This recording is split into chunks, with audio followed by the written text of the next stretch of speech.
Canada is facing protests for a second week over vaccine mandates and other COVID restrictions. Trucks and periodic demonstrations have jammed up the country's capital city, Ottawa, often with loud and disruptive honking. This afternoon, a judge granted a 10-day injunction saying truckers must stop that honking. But the larger protests and shutdown continue. Stephanie Sy has the story.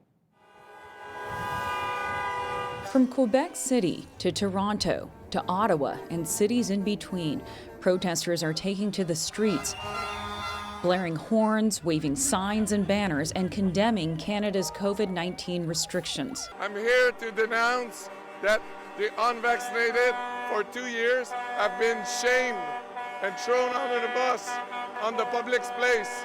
It goes against freedom of speech in Canada. The protests are now in their 11th day. They initially started as a convoy of cross-border truck drivers demanding an end to vaccine mandates. On Sunday, Ottawa's mayor declared a state of emergency after the so-called Freedom Convoy paralyzed the heart of the capital city. As of January 15th, all truckers entering Canada are required to be fully vaccinated against COVID.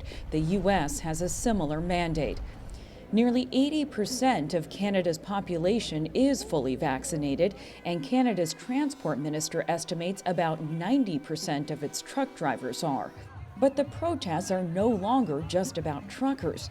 Other Canadians have joined in, directing rage at Prime Minister Justin Trudeau and strict public health measures that provinces have put in place, including mask mandates and limits on gatherings. We had enough of all those mandates that has no sense, no scientific evidence. The people are fed up.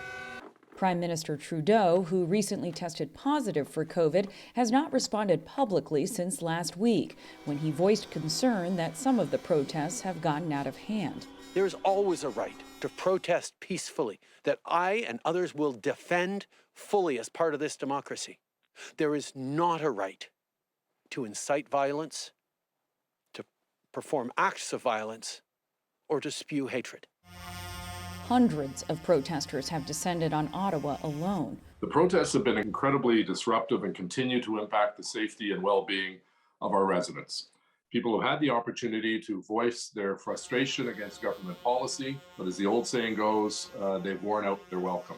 The city's police chief called it a siege that he could not manage. It has to stop, and we are doing everything we can possibly do to stop it. We need more help. We're asking for that help. We're starting to receive that help, but we need more to get this done.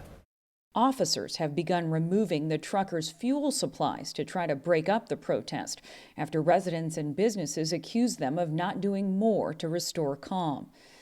Meanwhile, signs that the Freedom Convoy movement may be spreading. In the last few weeks, dozens of organized Facebook groups with thousands of members have popped up in support of the Canadian truckers from around the globe.